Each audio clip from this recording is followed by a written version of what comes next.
반갑습니다, 여러분. 저는 1년 동안 여러분에게 한문 과목을 가르치게 된 최정민이라고 합니다.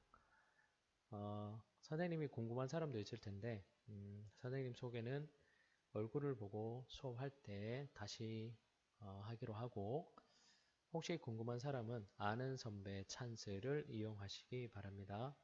지금 2, 3학년은 모두 선생님한테 수업을 받은 학생들이니까요.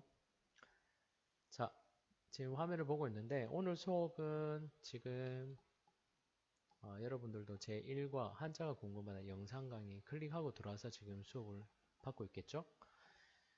자, 여기는 1학년 5반 선생님이 담임하고 있는 반입니다. 1학년 5반의 한문 과목 강의 목록인데 여러분도 동일합니다. 그래서 오늘은 1과에서 교과서 10쪽과 11쪽 내용만 영상으로 함께 살펴보고 영상 강의가 끝나면 그 아래 있는 읽기 자료. 자, 읽기 자료는 여러분들이 자율적으로 읽으면 됩니다. 들어가기만 하면 됩니다. 이 읽기 자료는 이미 네이버 카페에 한번 올렸던 글입니다. 그래서 그 글을 읽고 댓글을 달아준 친구들이 많이 있죠. 오늘 수업과도 관련이 있고 또 앞으로의 수업에도 관련이 많이 되어서 한 번 더 올려봤습니다. 꼭 들어가서 영상 강의 끝나면 두 번째 읽기 자료 강의 들어가서 천천히 읽어주세요. 자, 그러면 교과서로 한번 다시 가볼까요? 자, 교과서 10쪽을 보면 한자가 궁금하다 1과 제목이 나와 있고 밑에 한자와 한문은 왜 배우고 익혀야 할까 라고 되어 있습니다. 그죠? 자, 그러면 같이 한번 볼까요? 자, 밑줄을 한번 그어 보겠습니다. 자, 한자와 한문은 왜 배워야 하느냐? 한자는 중국, 우리나라, 일본, 베트남 등 한자 문화권의 여러 나라에서 공통으로 사용하고 있는 글자. 자, 중국, 우리나라, 일본, 베트남 공동으로 사용했다. 지금도 쓰고 있다는 얘기죠. 자, 그러면 이들 지역을 뭐라고 하느냐? 방금 나온 말에 보면 한자 문화권이라고 합니다. 그러면 이 나라들의 위치는 어떠한지 자, 필기한 거 잠깐 치우고 지도를 한번 보도록 하겠습니다. 자, 이 지역 보이나요? 이렇게 지금 보이는 화면이 모두 동아시아죠. 동아시아인데 아시아죠. 아시아인데 아시아에서 우리가 속한 이 지역, 아시아의 가장 동쪽 지역, 이 지역을 두고 동쪽에 있다고 해서 동아시아라고 합니다. 그죠? 들어봤습니까? 동아시아라고 합니다. 해가 제일 먼저 뜨는 지역이죠. 자, 그러면 지리적으로는 동아시아라고 하는데 그러면 문화적으로는 뭐라고 얘기하느냐? 자, 요거는 지우고 다시 교과서로 가봅시다. 이 지역을 문화적으로 얘기할 때는 뭐라고 한다? 네, 아까 얘기했던 한자 문화권. 위에도 있죠. 자, 위에 있는 글을 한 번 더 읽어보겠습니다. 한자 문화권은 한자를 통해 문화적 소통이 가능한 우리나라, 중국, 일본을 포함한 동아시아 지역을 일컫는 말이다. 그럼 베트남은 동아시아라고 하기에는 좀 그렇고 동남아시아. 하지만 한자 문화권에는 포함이 된다는 얘기입니다. 왜 그러냐면 베트남도 한자를 사용했었기 때문입니다. 지금은 베트남이 한자를 쓰지 않고 뭘 쓰죠? 표기수단으로 알파벳을 문자로 쓰고 있습니다. 그러면 방금 얘기했던 한자 문화권 그러면 베트남까지 포함해 준다면 크게 4개 나라 이렇게 생각해 볼 수 있고 이 지역에 있는 나라들은 과거로부터 한자를 공동으로 사용했다.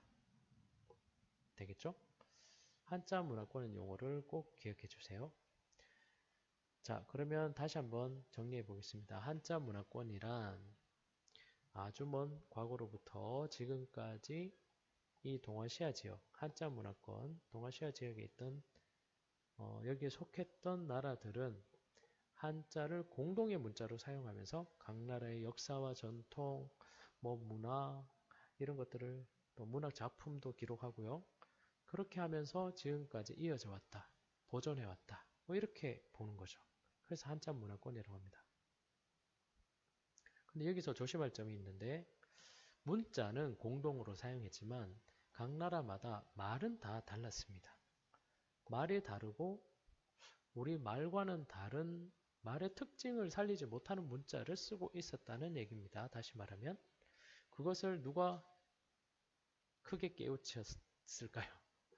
네, 그게 문제라는 거를 심각하게 생각하시고 새로운 우리나라 말에 어울리는 문자를 만들어야 한다라고 생각하신 분이 바로 세종대왕이신 거죠.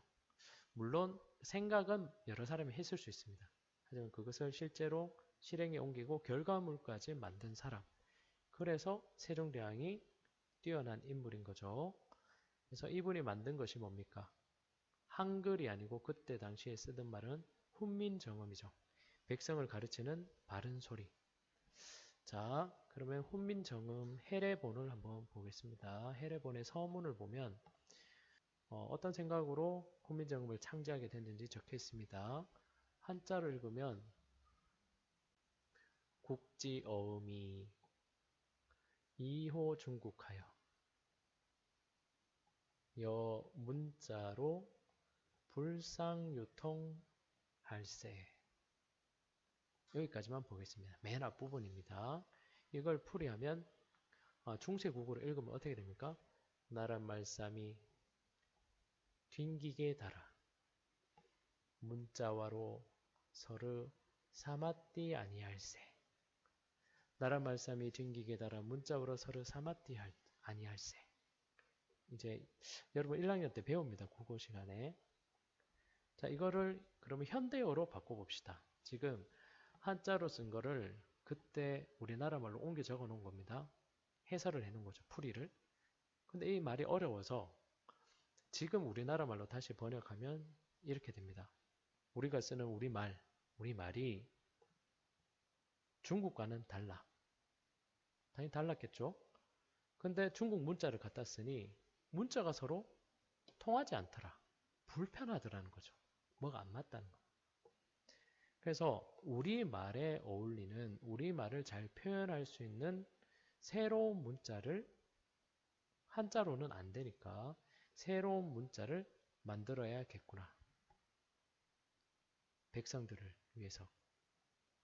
자, 이 생각을 세종대왕께서 하시고 만들게 된 거죠. 그래서 한글은 어떤 문자입니까? 한글을 익히면 한글의 특징이 뭡니까? 제일 쉬운 게 말하는 대로 그대로 옮겨 적을 수 있죠.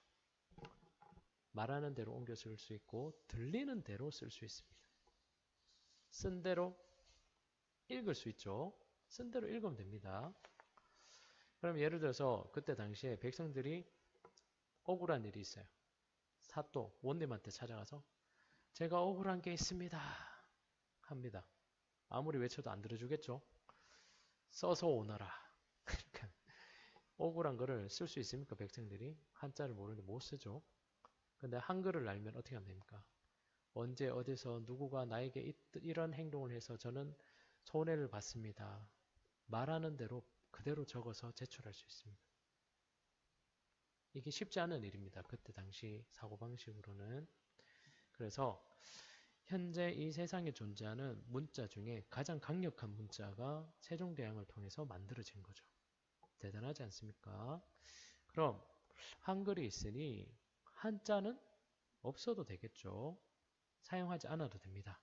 근데 그 이후에도 지금도 앞으로도 한자는 계속 씁니다. 우리나라에서. 왜 그럴까요?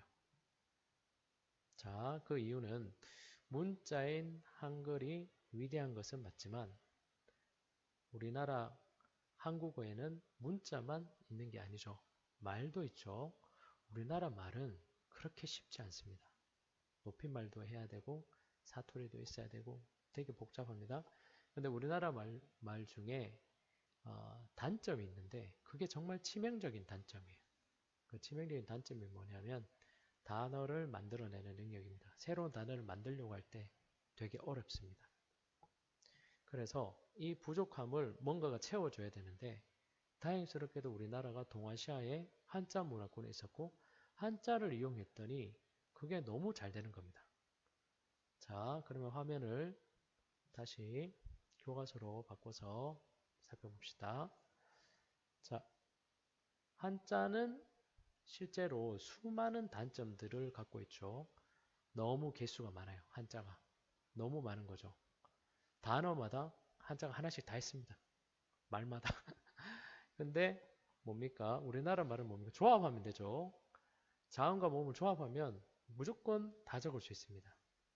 그래서 한자의 단점들이 있는데 한자가 가지고 있는 정말 막강한 장점이 있습니다. 그게 뭐냐면 그게 우리나라 말의 단점, 단어를 만들어내는 능력. 자, 그러면 어떻게 하면 될까요? 한글의 장점 그대로 쓰고 우리나라 말, 한국어가 가지고 있는 단점, 단어 만들어내는 능력은 한자에서 가져와서 쓰면 되는 겁니다. 자, 그럼 한번 적어봅시다. 이렇게 적을 수 있어요. 자, 한글만 써서는 어려우니까 한자의 장점을 합하는 겁니다. 한글 플러스 한자. 우리는 이미 조상들께서 사용해 오셨던 것처럼 한글의 장점에다가 한자의 장점을 더해서 이미 우리는 세계에서 가장 훌륭한 문자를 쓰고 있는 거죠. 이제 우리말 능력을 키우기 위해서 한자 지식만 조금만 더 익혀준다면 한글은 이미 다 아니까. 자, 유치원생, 이 전 세계에 있는 유치원생 한 6, 7살, 지금 우리나라 유치원생 7살이면 한글을 다 쓰고 읽죠. 근데 영어나 다른 나라 언어를 사용하는 어린이들이 자기네 말, 예를 들어서 뭐 9시 뉴스를 들려주고 적어보세요. 뜻은 몰라도 적어보세요 하면 우리나라 어린이들은 잘 적을 수 있습니다. 근데 영어권 나라의 7살짜리가 9시 뉴스 받아 적을 수 있어요? 그 스펠링을 다 몰라서 시작도 못할 수도 있습니다. 너무 어려운 말들이 나오니까. 근데 우리나라 말은 적을 수 있다는 거죠. 정말 쉬운 문자입니다. 우리나라 말이. 그래서 한글의 장점과 한자의 장점을 합하면 정말 뛰어난 언어가 될 수 있다. 우리는 이미 그걸 사용하고 있다. 네, 이렇게 보면 되겠습니다. 자, 그러면 밑으로 내려가서 한중일 한자를 비교해 봅시다. 우리나라는, 자, 국기 옆에 한번 적어보세요. 우리나라는 한자의 원래 모양 그대로인 정자를 그대로 씁니다. 중국은 한자가 너무 복잡하니까 배우고 익히기 힘들었겠죠? 그래서 이거를 간단한 모양으로 바꾼 간체를 쓰죠. 그 다음에 일본도 약자를 쓰고 있습니다. 자, 중국은 당연히 한자만으로 문자를 표기하고 있으니까 뭐 한자를 쓰는 게 당연한 것이고, 일본은 뭐가 있습니까? 가나 문자라는 게 있죠. 히라가나, 카타카나. 자기들 고유의 문자가 있음에도 불구하고 한자를 섞어 쓰지 않으면 의사소통이나 의미 전달에 심각한 문제가 있다고 합니다. 자, 그러면 예를 한번 들어볼까요? 일본 신문을 보면, 자, 아사히 신문입니다. 여기 보면 조일신문이라고 있죠. 선생님이 찾아보니까 아사히더라고요. 아사히 신문인데 모릭 기사를 보니까 문재인 대통령 당선됐을 때 지금 우리 대통령 읽어보겠습니다. 선생님 일본어는 잘 몰라요. 모르는데도 신문을 읽을 수 있습니다. 보세요. 한국 대통령 문재인 씨 됐단 말이죠. 됐단 말이에요. 그 다음 왼쪽 보고 수상. 일본은 수상이 있죠. 9개 조항, 개정, 우선 강조. 뭔지 모르겠지만 9개 조항에 대해서 개정하는 것을 우선 강조, 먼저 강조했단 말이겠죠. 그 다음 밑에 여기도 보면 교양시험, 면접, 의무. 뭐 교양시험을 칠 때는 면접을 의무로 한다. 뭐 이런 내용인가 봐요. 자, 이게 뭡니까? 한자 문화권에 있으면 한자를 알기 때문에 중국어나 일본어를 봐도 쉽게 내용을 이해할 수 있다. 일본어를 하나도 몰라도 선생님이 한자만 아는데도 일본 신문의 내용에 보세요. 선생님 지금 방금 읽은 세 가지 기사의 내용의 몇 퍼센트 정도를 이해했을까요, 선생님이? 대략 절반은 이해했겠죠? 대통령 당선됐다는 얘기고, 그죠? 뭘 강조했다는 얘기고, 면접 시험 방식이 뭘 의무로 하겠다는 얘기를 적어놨구나. 대략 알 수 있습니다. 이게 한자 문화권의 장점인 거죠. 자, 그 다음에 일본 영화의 자막을 하나 찾아봤는데 한번 보겠습니다.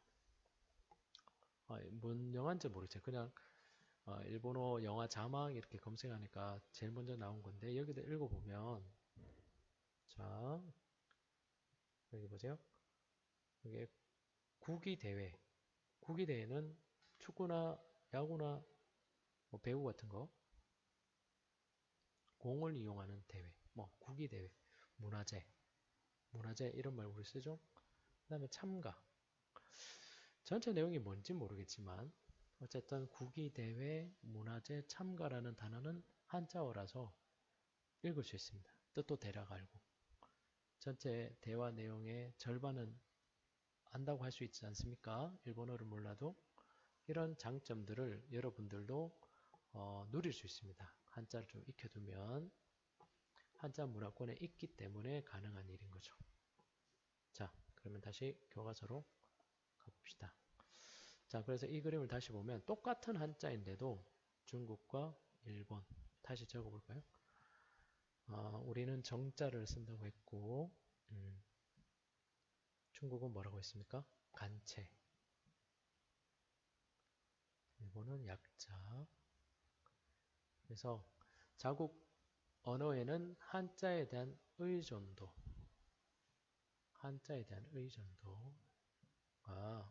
높기 때문에 중국은 한자밖에 안 쓰니까 당연하겠죠. 일본도 아까 신문이나 자막에 나온 걸 보면 한자를 쓰지 않으면 안 됩니다. 한자 의존도가 여기는 매우 높고 여기는 거의 높고 우리는 어떻습니까? 여러분 우리나라 말의 한자 의존도가 한자가 우리나라 말의 70%다. 의존도가 높아야 되겠죠? 근데 문제는 뭐냐면 한자를 그대로 옮겨 써야 하느냐 안 써도 되느냐. 그럼 여러분들 오늘 집에 가서 일기를 쓴다고 해보세요. 집에서 일기 씁니다. 오늘 원격 수업 시간에 어떤 과제를 수행하는데 어떤 문제가 발생해서 이렇게 만약에 적었다. 그러면 방금 이 말에서 한자어가 얼마나 있죠?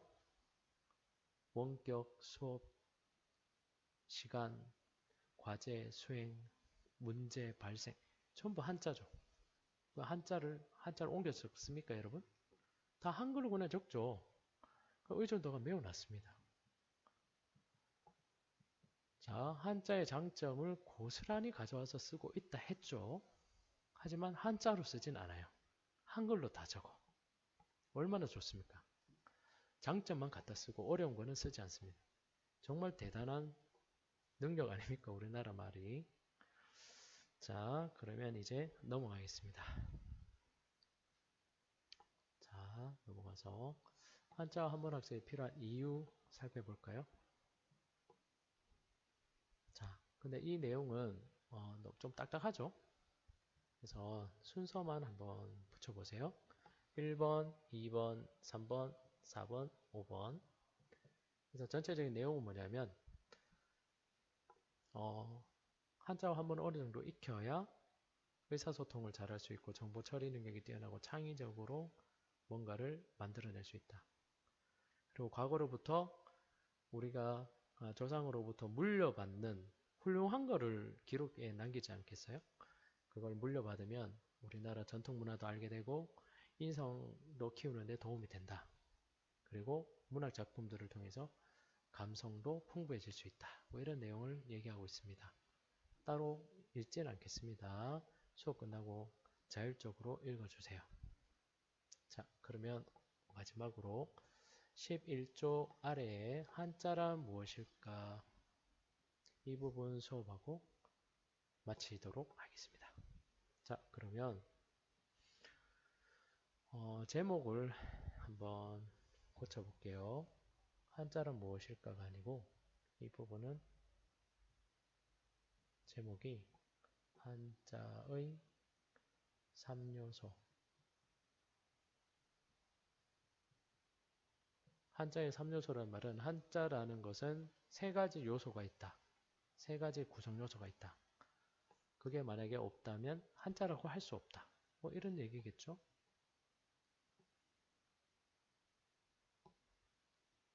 자, 그러면 한자의 3요소를 한번 보기 전에 해설을 한번 읽어봅시다.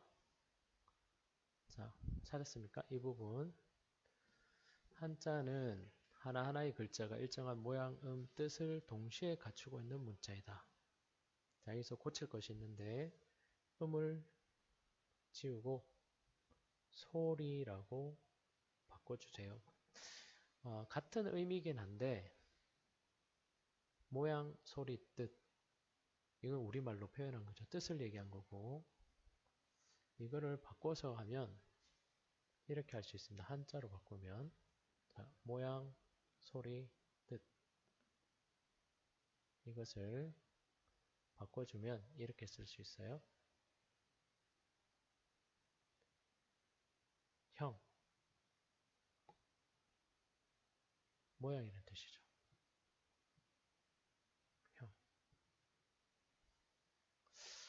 그 다음에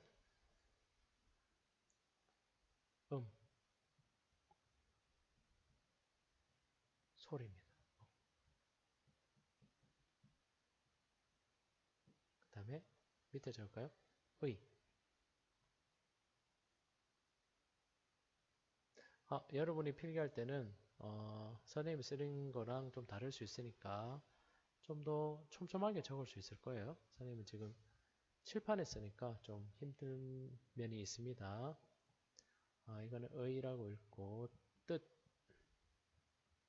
그래서 무슨 얘기냐면 왜 고치라고 하냐면 형음의라고 하든지 형음의라고 하든지 아니면 뭐라고? 모양, 소리, 뜻이라고 하든지 한 가지로 해야 된다는 얘기죠. 근데 모양, 뜻 왜 굳이 이렇게 얘기하는가 몰라요. 자, 문장 계속 읽어보겠습니다. 곧 한자는 계속 읽습니다.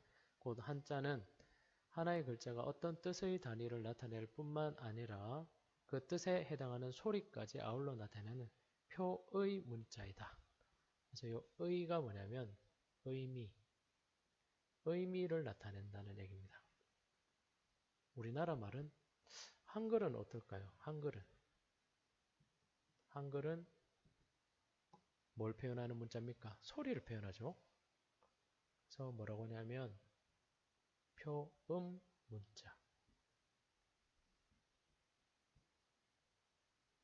소리를 표현.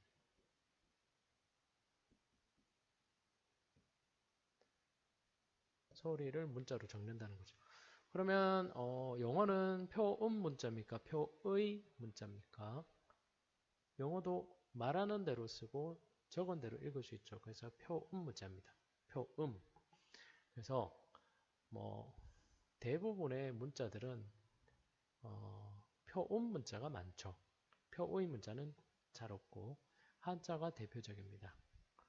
자, 그러면 한자의 3요소를 다시 한번 봅시다. 자, 지금 필기한 거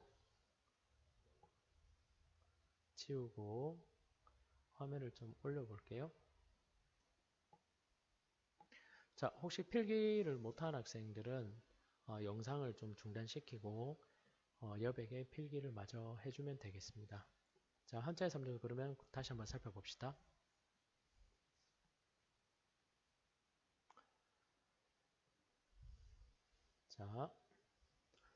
자, 그림을 보면 코끼리가 있습니다. 코끼리를 보고 문자로 적을 때는 어떻게 적는다? 적을 때.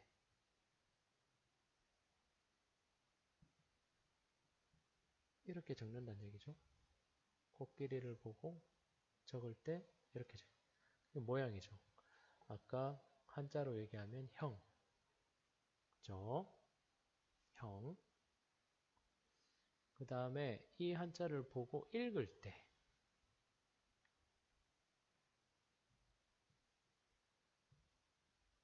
뭐라고 읽는다? 상이라고 읽습니다. 상. 저 한자 위에 있는 한자를 보고 상, 상 이렇게 읽습니다.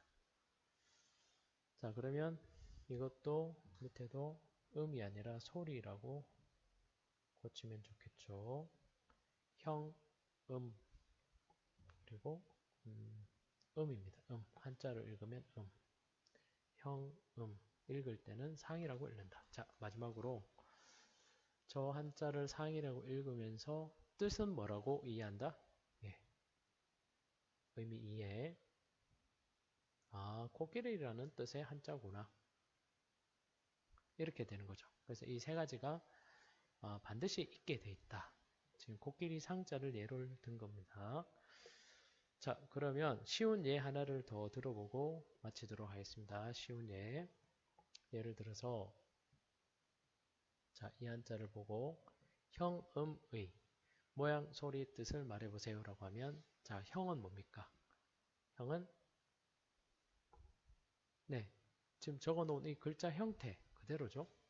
그래서 형은 그대로입니다. 그대로 옮기면 되겠죠. 이게 형이고 그 다음에 읽을 때는 뭐라고 했습니까? 이 한자 읽을 때 어떻게 읽죠? 예, 1이라고 읽죠. 뜻은 뭡니까? 예, 해 혹은 날라고 읽습니다.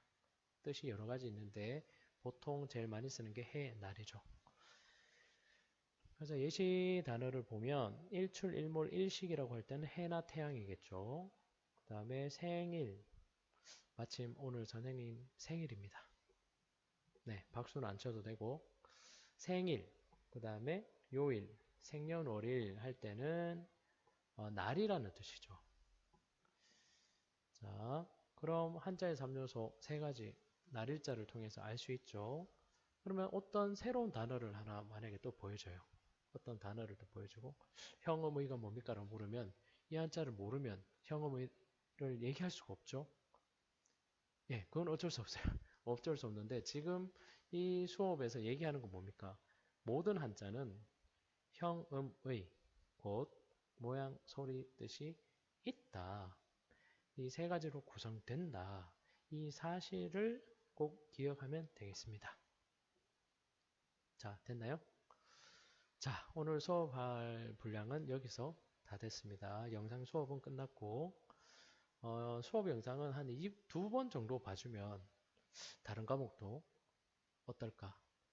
원래 실제 수업은 흘러 지나가 버리니까 다시 돌릴 수 없는데 온라인 수업은 자기가 놓친 부분을 다시 들을 수 있으니 그런 면에서 장점이 있습니다. 그 장점을 활용해 주세요. 자, 그리고 오늘은 없는데 온라인 클래스 강의 목록이나 과제 카페에 들어가면 수업 시작하기 전에 학습지가 있거나 아니면 수업 끝나고 과제가 있거나 자, 이런 것은 한문 시간이나 또 다른 수업 때도 혹시 없는지 잘 살펴주면 좋겠죠. 자, 그러면 마지막으로 시작할 때 얘기했던 강의 목록 두 번째 거 강의 자료 읽기 자료 꼭 잊지 말고 읽어주세요. 자, 그러면 끝났습니다. 감사합니다. 모두들 안녕.